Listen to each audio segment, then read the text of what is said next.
3 दिन पहले अहमद ने बताया था कि मकान मालिक ने मेरे ऊपर दबाव बना रखा है मामा जी, और मेरे को धमकियां दे रहा है। क्या तो 12 महीने का ब्याज रुपए सहित मेरे को चुकाओ, नहीं तो मैं तेरे को सीकर में रहना बुला दूंगा। कि भाई मैं परेशान हूँ, बहुत मेरी परेशानी चल रही है। मैं परेशानी से निकल के बात करता हूँ दिनेश भाई आपसे। और उसको जान से मरवाने तक की धमकी दी है। अगर कोई बिल्डिंग मालिक इतना क्रूर व्यवहार करता है कि हॉस्टल संचालक को टॉर्चर करता है, और यहाँ तक कहा जाता है, जैसा सुनने में आ रहा है, कि अगर खाली भी करोगे तो भी आपको 12 महीने का किराया देना पड़ेगा। यहाँ पे मेरी हॉस्टल का एक बच्चा है, उसके पास के कॉल है हेमंत का कि मैं पिपराली की साइड हूँ, अगर 2 मिनट में तू पहुँच सकता है तो पहुँच जा। मैं ऐसा नहीं करूँगा, मेरे को मेरा पूरा बिल्डिंग का किराया चाहिए। आपके पास में चाहे एक बच्चा रहे चाहे 50 बच्चे रहे। मालिक हमदर्दी नहीं दिखा रहा है तो हॉस्टल यूनियन का ये कर्तव्य बनता है कि हम भी किसी प्रकार की हमदर्दी नहीं दिखाएंगे। डॉक्टरों ने तो ये कह रहे हैं कि 99% तो 99% तो बचने के चांस नहीं है, 1% ईश्वर की लीला है। अगर बच जाए तो वो आपकी किस्मत है। और सर, ऐसा कोई प्रावधान नहीं है। अगर अपन कानूनी तरीके से भी देखें तो किराएदार खाली कर सकता है अगर स्थिति अनुकूल नहीं है तो। और अगर दोनों आपस में बैठ के तालमेल बिठाते तो आज उस बच्चे को जिंदगी और मौत के बीच में जूझना नहीं पड़ता। हेमंत को किसी तरीके से मानसिक टॉर्चर किया जा रहा था मकान मालिक की तरफ से, या प्रताड़ित किया जा रहा था कि किराया आपको देना पड़ेगा, समय पर देना पड़ेगा, चाहे आपके पास बच्चे हों या नहीं हो। ऐसा कुछ जो मालिक हैं, वो हॉस्टल जो संचालक है, उनके साथ हमेशा ऐसा होता रहता है या ये सुसाइड करने की कोशिश की। अभी वो साथी एसके हॉस्पिटल में आईसीयू में भर्ती है। तो हम सब अभी तो सर नाजुक स्थिति है, मतलब जिंदगी मौत के बीच में जूझ रहा है सर। आज वो बच्चा जिंदगी और मौत के बीच में जूझ रहा है, तो कहीं न कहीं मकान मालिक इस मामले की संवेदनशीलता को देखते हुए उनकी नैतिक जिम्मेदारी बनती है कि वो हॉस्पिटल जाते। ये भी हमने देखा है कि मकान मालिक अभी तक हॉस्पिटल भी उस बच्चे से या उसके माँ बाप से मिलने नहीं गए हैं। नमस्कार, मैं अजय कुमार, आप देख रहे हैं बोल हिंदुस्तान। और इस वक्त मैं सीकर में एक हॉस्टल के बाहर कुछ लोग बैठे हुए हैं, विरोध प्रदर्शन कर रहे हैं, उनके साथ मौजूद हूँ। आखिर सीकर जो शिक्षा नगरी है, जहाँ हजारों बच्चे अलग अलग ज़िलों से, अलग अलग राज्यों से पढ़ने आते हैं, आखिर क्या वजह रही कि इन हॉस्टल संचालकों को इस रात को के मौसम में यहाँ बैठना पड़ा, और क्या कुछ प्रकरण हुआ, इसके बारे में जानने के लिए ये हॉस्टल संचालक यूनियन के अध्यक्ष हैं। कैसे क्या प्रकरण था, सबसे पहले तो ये बताएं। मैं पहले धन्यवाद देता हूँ आपके मीडिया चैनल से और जो हमें देख रहे हैं उन सभी को, कि हमारे हॉस्टल यूनियन से जुड़े हुए एक साथी ये हॉस्टल चलाता है जो आपके पीछे है। तो उनके मालिक और उनके बीच में किराए को लेकर कई दिनों से बातचीत चल रही थी। अब हॉस्टल में बच्चे नहीं आ पाए और किराएदार से अगर मालिक का टोनिंग नहीं बैठ पाए तो वो किराया कम करने की बजाय उनके धमकी देता है कि मैं पूरा किराया लूँगा, अगर आप पूरा किराया नहीं दोगे तो उनका गांव है कोई कोटपुतली साइड और सिक्कर से मैं वकील हूँ, मैं आपको चक्कर कटवा दूंगा। ऐसा हमारे को जो यहाँ से मिलने सुनने को आया, ऐसी उनको धमकियाँ दी गई। उसके डिप्रेशन में हमको सुनने में आया कि उन्होंने सुसाइड करने की कोशिश की। अभी वो साथी एसके हॉस्पिटल में आईसीयू में भर्ती है। तो हम सब हेमंत यादव।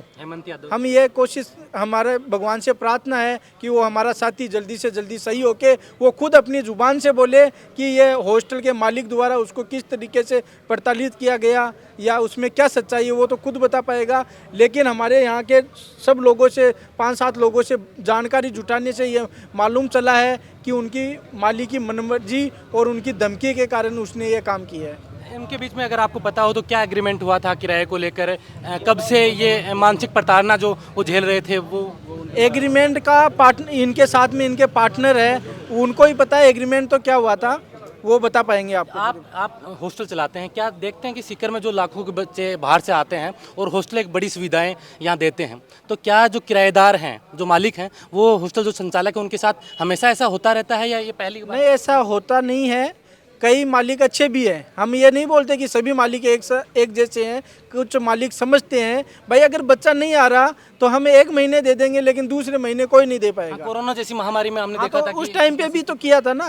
तो अभी भी अगर सिचुएशन ऐसी है तो सीटों पे कर दीजिए। हमने हॉस्टल यूनियन की मीटिंग की थी, उसमें हमने ये तय किया था कि अगर किसी साथी के हॉस्टल में संख्या कम है तो अपने मालिक से मिलकर वो सीटों पे करवाए। अगर वो सीटों पर नहीं करता है तो उसके बाद में हम हॉस्टल यूनियन के सभी साथी मिलकर उनमें हस्तक्षेप करके और उनको करवाने की कोशिश करेंगे। अगर फिर भी वो नहीं करता है तो उस बिल्डिंग को आराम से छोड़ दीजिए। अगर ऐसा काम करने से तो अच्छा नहीं रहेगा। अभी आप जो विरोध प्रदर्शन कर रहे हैं, क्या प्रशासन के लोग यहाँ आए हैं या कोई आदमी आपसे बात करने के लिए, जो मालिक हैं उनके परिवार से आपके पास बात करने के लिए आया है? क्योंकि ऐसी स्थिति में वो जो हॉस्टल संचालक था वो हॉस्पिटल में भर्ती है। देखो, हमारी तो पहली प्रार्थना यही है, सब साथी इतने बैठे हैं कि वो जल्दी से जल्दी स्वस्थ हो। हमें आज कोई विरोध प्रदर्शन नहीं कर रहे, लेकिन एक हमारा साथी अगर वहाँ पे है और यहाँ पे आज सुबह भी डीलिंग हुई है कि आपका किराया ऐसे कर देंगे वैसे कर देंगे, इस सिचुएशन में अगर मालिक हमदर्दी नहीं दिखा रहा है तो हॉस्टल यूनियन का ये कर्तव्य बनता है कि हम भी किसी प्रकार की हमदर्दी नहीं दिखाएंगे। अगर इनकी गलती है, पुलिस जांच में ये गलत पाया गया, भाई हम जांच करने वाले नहीं है, जांच पुलिस करेगी। अगर ये गलत पाया गया तो दोषी को सजा दिलवाने के लिए पूरा हॉस्टल यूनियन एकजुट रहेगा। अभी पुलिस के कुछ लोग अधिकारी यहाँ आए हैं, कुछ लोग आए हैं, हमसे बातचीत भी की है, कुछ एविडेंस भी उन्होंने जुटाए हैं और सुबह हम अभी वो हॉस्पिटल में भर्ती है तो हमारा कोई कुछ नहीं रहेगा। हम अभी इस धरने को तो भाई आज के लिए ये पोस्टपोन करेंगे, कल पे जाएंगे, कल एफआईआर भी करवाएंगे और क्या पता वो सही होके वो अपने मुंह से बता दे कि हमारे साथ क्या हुआ है। ये आप हॉस्टल पार्टनर हैं, क्या नाम आपका? थोड़ा सा आप इधर है, क्या नाम आपका? दिनेश रणवा।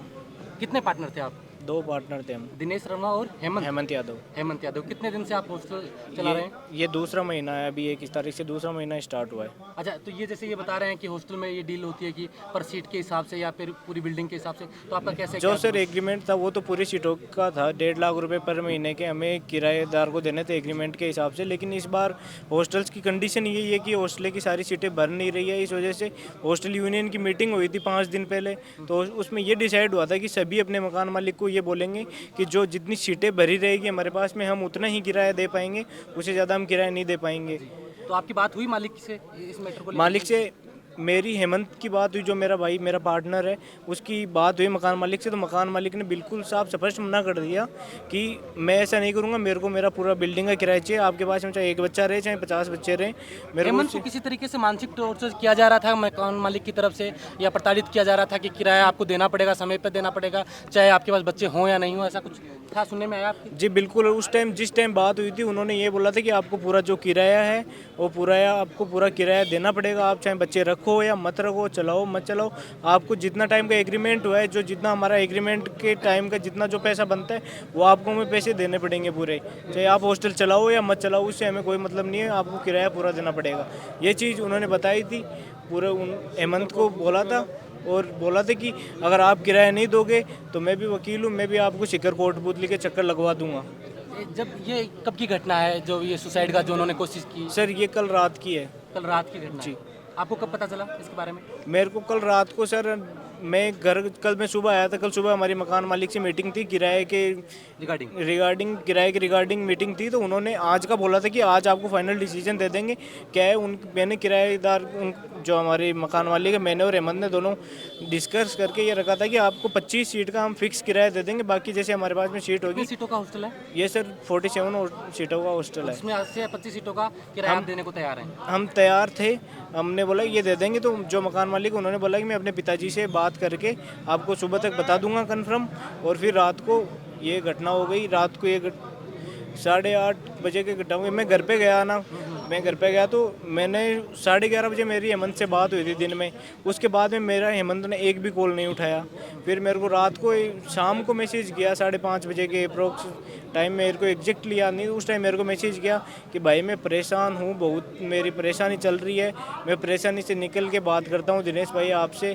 अगर आपके कोई हॉस्टल में घाटा लगा है तो मैं आपको अगर 50% आपका पूरा दूंगा, आपसे मैं बाद में बात करता हूँ। मैंने बोला कि भाई अगर कोई परेशानी है, कोई उसका कोई मैं सॉल्यूशन कर सकता हूँ मेरे हैंड पे, तो मेरे को बता कि अगर तेरे को कोई पैसों की ज़रूरत है, कोई लीगली हेल्प चाहिए, कोई भी है जो मैं कर सकता हूँ वो मेरे को बता। तो उसने बोला नहीं भाई तू कोई सॉल्यूशन नहीं कर सकता, मेरी प्रॉब्लम है, मैं ही सॉल्यूशन करूँगा और मैं आपसे बाद में फ्री होकर बात करता हूँ कि मैं अभी अकेला बैठा हूँ। वो उसने बोला अकेला बैठा हूँ। फिर मेरी उससे हेमंत से कोई बात नहीं हुई। मैंने लास्ट में मैसेज किया, उनका भी उसने कोई रिस्पॉन्स नहीं दिया। फिर मैं घर से आया वो शाम को, मेरे को चिंता हुई कि मैं क्या दिक्कत है, फ़ोन नहीं उठाता, ऐसा यूजुअली होता नहीं है। वो मतलब सो भी रहा था, उठते ही वो मेरे को कॉल करता है, तो कॉल उसने शाम तक नहीं है। तो शाम को मैं आया, तो शाम को यहाँ पे जो यहाँ मेडिकल है राज रेजिडेंसी के नीचे, मुकेश जी का मेडिकल है, मैं वहाँ पर रुका क्योंकि मुकेश जी उनके जो मेरे पार्टनर हैं उनके मित्र हैं, उनसे मैंने मिला कि अगर क्या पता इनके पास में कोई हो, तो मित्र के पास में अगर कोई बात होती है, मित्र के पास में जाए तो उनमें उनके पास में रुका, उनसे मैंने पूछा तो उन्होंने बोला मेरी 7:30 बजे के लगभग बात हुई थी। तो उसने हेमंत ने उनको ये बोला कि मैं 9 बजे आपके पास में मेडिकल पे ही आ रहा हूँ, लेकिन कोई नहीं हुई। तब मैं हेमंत उनसे बात कर रहा था कि मतलब क्या कोई बात हो सकती है क्या। तो उसी बीच के अंदर जो यहाँ पे मेरी हॉस्टल का एक बच्चा है, उसके पास के कॉल आया हेमंत का कि मैं पिपराली की साइड हूँ, अगर 2 मिनट में तू पहुँच सकता है तो पहुँच जा। तो फिर वो बच्चा है जो वहाँ से सर निकला पिपराली, वो एलन की साइड गया, वो वहाँ से निकला सर। वो फिर वो हेमंत के पास में पहुँचा तो उसने टेबलेट ले ली थी, और जो डब्बी थी वहाँ पे, वो जो हमारा हॉस्टल का बच्चा था उसने देखी थी। फिर उसने मेडिकल वालों को कॉल किया, जो मुकेश जी थे उनको कॉल किया। फिर मैं मुकेश जी के वहाँ पे साथ में खड़ा था, तो मेरे को मुकेश जी ने बोला कि आप भी साथ में चलो, चलते हैं उसको, अगर उसने कुछ ऐसा कर लिया तो हॉस्पिटल में लेके चलते। तो हम उनके साथ में गए। तो वहाँ पे कैसी स्थिति है उनकी?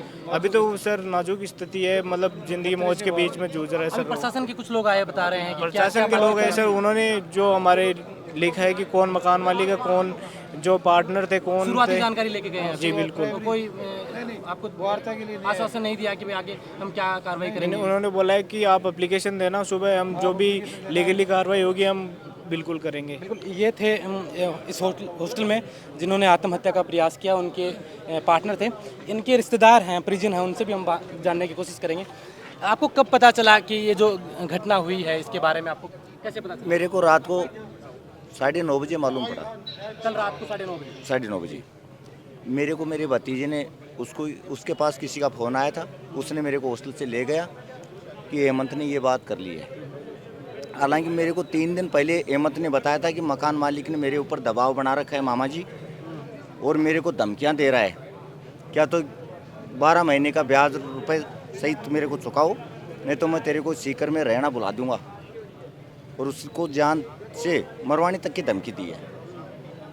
ये बात आपकी हुई थी? हाँ, मेरे को हेमंत सिंह की मेरी बात हुई थी। अभी कैसी स्थिति है अस्पताल में? आप उसकी डॉक्टरों ने तो ये कह रहे हैं कि 99% तो 99% तो बचने के चांस नहीं है, 1% ईश्वर की लीला है, अगर बच जाए तो वो आपकी किस्मत है। अभी प्रशासन के कुछ अधिकारी आए हैं, पुलिस प्रशासन के लोग आए हैं, क्या बातचीत हुई है? उन्होंने ये कहा है कि FIR सुबह दर्ज करवाना और उसके खिलाफ फिर कार्रवाई करेंगे। आप क्या चाहते हैं परिवार के? हम ये चाहते हैं कि जो मेरे भांजे में जो उसके साथ घटना घटी है, उसका खामियाजा मकान मालिक को मिलना चाहिए। ये उनकी वजह से डिप्रेशन में आ गए? हाँ, मकान मालिक के कारण से मेरे भांजे ने ये घटना घटित की है। अगर आप भी हॉस्टल संचालक हैं? जी जी जी। कैसे देखते हैं ये ऐसी घटनाएं कि एक मकान मालिक हॉस्टल संचालक पर दबाव बनाता है, जो पूरे साल के लिए उस हॉस्टल को खरीदता है, मेहनताना देता है, उसके बावजूद ऐसी कई बार परिस्थितियां हो जाती हैं जहां दोनों पक्षों को समझना जरूरी होता है, कई बार उतार चढ़ाव होते हैं, कोरोना में सब लोगों ने देखा वैसा। तो इस तरीके को कैसे देखते हैं? देखो सर, काफ़ी हद तक लगभग आप ये मान के चलो कि 50% मकान मालिकों ने इस स्थिति को देखते हुए कि हॉस्टलों की बिल्डिंगों की बहुत ज़्यादा अधिकता हो गई, थोड़ा बहुत कुछ अन्य रीजन भी रहे जिस वजह से हॉस्टल खाली हैं, 50% से भी अधिक बिल्डिंग मालिकों ने सहानुभूति दिखाते हुए या आपसी सहमति से करार किए हैं कि जितने बच्चे हों उतने दे दो, या फिर किराए में कटौती की है कि किराया घटा दिया है, और किसी प्रकार का कोई दबाव नहीं है। यहाँ सभी ये हॉस्टल संचालक हैं, लगभग 150-200 आदमी हैं। इनसे मैं शाम से यहाँ हूँ, मैंने शाम से बात की है, लगभग 50% हॉस्टल संचालकों की बिल्डिंगें या तो सीटों पे है या किराए में कटौती की गई है। लेकिन ऐसी स्थिति में जैसी ये अभी ये स्थिति बनी है, अगर कोई बिल्डिंग मालिक इतना क्रूर व्यवहार करता है कि हॉस्टल संचालक को टॉर्चर करता है, और यहाँ तक कहा जाता है, जैसा सुनने में आ रहा है, कि अगर खाली भी करोगे तो भी आपको 12 महीने का किराया देना पड़ेगा। और सर ऐसा कोई प्रावधान नहीं है, अगर अपन कानूनी तरीके से भी देखें तो किराएदार खाली कर सकता है अगर स्थिति अनुकूल नहीं है तो ऐसी स्थिति में उस बच्चे ने ये भी कहा कि भाई मैं हॉस्टल खाली कर दूंगा। जैसा सुनने में आ रहा है कि उसने कहा था कि हॉस्टल खाली कर दूंगा, उसके बाद मकान मालिक ने ये कहा है कि अगर खाली भी करोगे तो 12 महीने का किराया देना पड़ेगा। तो सर 1 महीने हुआ अभी? सर 1 महीना उसको चालू किए हुए हुआ है, और उसने पहले स्थिति को देखते हुए उसने मकान मालिक को आगाह किया कि साहब स्थिति अच्छी नहीं है, बच्चे थोड़े से हॉस्टल में कम हैं, तो थोड़ा समझौता किया जाए। और अगर दोनों आपस में बैठ के तालमेल बिठाते तो आज उस बच्चे को जिंदगी और मौत के बीच में जूझना नहीं पड़ता। आज उसके माँ बाप से भी हम मिले हैं। उसके पिताजी एक गरीब किसान आदमी है, वो इकलौता बच्चा है अपने माँ बाप का, उसकी 3 बहनें हैं। आज वो बच्चा ज़िंदगी और मौत के बीच में जूझ रहा है, तो कहीं न कहीं मकान मालिक इस मामले की संवेदनशीलता को देखते हुए उनकी नैतिक जिम्मेदारी बनती है कि वो हॉस्पिटल जाते। ये भी हमने देखा है कि मकान मालिक अभी तक हॉस्पिटल भी उस बच्चे से या उसके माँ बाप से मिलने नहीं गए हैं। उनसे हम यहाँ आके मिले तो भी उन्होंने कुछ अच्छा भी है वो नहीं किया। उन्होंने यही कहा कि भाई पैसे ही नहीं है, जब मानवीय संवेदनाएं अभी भी नहीं है सर, अभी भी नहीं है। अभी आप लोग सारे लोग आए हैं, हॉस्पिटल संचालक जितने भी सीकर में हैं वो लोग आए हैं, इस परिवार के साथ हैं इस घड़ी में, और इस पर ना करे कोई ऐसी घटना घटे, वो भाई के साथ जो भी हुआ वो जल्द स्वस्थ हो, ये कामना करते हैं। लेकिन फिर भी ऐसी पुनरावृत्ति नहीं हो, किसी और के साथ ऐसा नहीं हो, तो क्या ये संगठन क्या बिल्कुल सर, देखो संगठन के सदस्य होने के नाते और एक हॉस्टल संचालक होने के नाते मैं निवेदन करता हूं सभी बिल्डिंग मालिकों से कि इस स्थिति को देखते हुए अगर कहीं कॉम्प्रोमाइज़ की ज़रूरत पड़ती है तो इस ज़िंदगी से बड़ा पैसा नहीं है कि भाई आज हॉस्टल संचालक है उसने किराए पे ले ली, तो ऐसा तो है नहीं कि अपनी ज़मीन बेच के किराया दे दे। तो कहीं ना कहीं मानवीय संवेदनाएं रखते हुए बिल्डिंग मालिकों को ये देखना चाहिए कि जैसी भी स्थिति है उसमें समझौता कर लिया जाए। तो ये आप देख रहे हैं तमाम वो लोग हैं। ये कौन सी कॉलोनी है जहाँ अपना मौजूद है? ये गुरुकर ज्योति नगर है। ज्योति नगर है, गुरु कृपा एक निजी संस्थान है, वहाँ के इसके पास हॉस्टल है। इस हॉस्टल का क्या नाम था? महादेव हॉस्टल है। ये आप देख रहे हैं कि ये जो बिल्डिंग है, इस बिल्डिंग के मालिक के साथ ये घटना हुई है। जिन लोगों ने जिनके साथ करार किया था, मालिक था उसके साथ करार किया था हॉस्टल संचालक ने, उसे किस वजह से आज ये इस मुश्किल घड़ी का सामना करना पड़ रहा है, किस वजह से डिप्रेशन में आना पड़ा, किस वजह से उनके परिवार को आज सड़कों पर बैठना पड़ा, ये भयंकर दर्दनाक बात है। और कहीं ना कहीं मालिकों को संवेदनाएं देखते हुए इनके साथ समझौते की बात करनी चाहिए थी। अब पुलिस प्रशासन के लोग भी आए हैं, इनसे बातचीत की है। आगे क्या होता है पूरी अपडेट देखने के लिए आप बने रहें बोल हिंदुस्तान के साथ। मैं अजय कुमार, नमस्कार।